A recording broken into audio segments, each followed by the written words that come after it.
Yes, ma'am. Everything's going well. We're just using interactive multimedia tools to study. Interactive multimedia?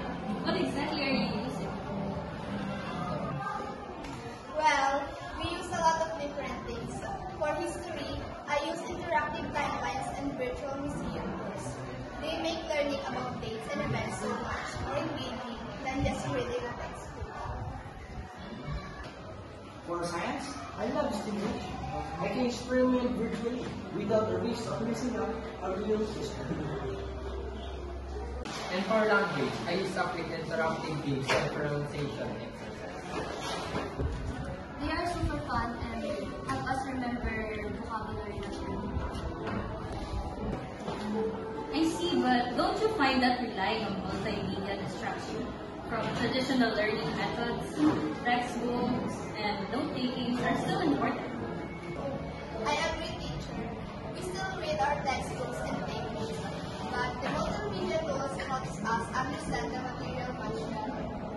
They make easier to visualize complex concepts and remember information. It's like having personal tutors that's all you need. The interactive elements make us engage. We find reading or information.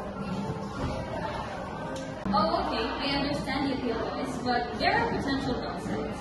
Over-reliance on multimedia, information overload, and it can be difficult to critically evaluate the information. That's a valid point. We're careful about the sources we use and we always use reference information from different sources.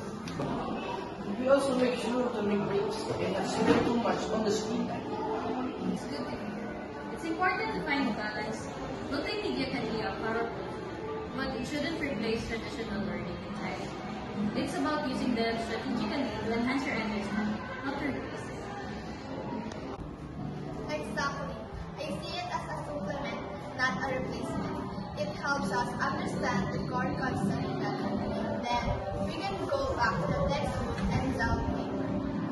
That's a mature and thoughtful approach. Keep up the good work, guys. Just remember to be mindful of your screen time and always critically evaluate your sources. Thank you, Teacher Will. Okay guys, I have to go. I have classes.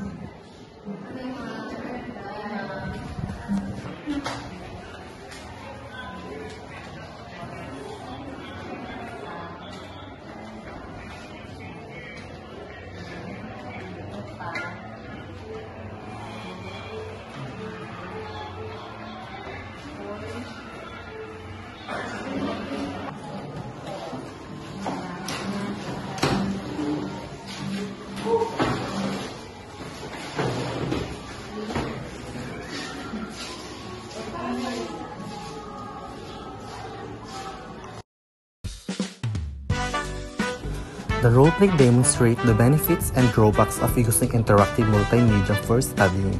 The student highlights the engaging and effective aspects, while the teacher points out the potential pitfalls. The key takeaways that balance is crucial.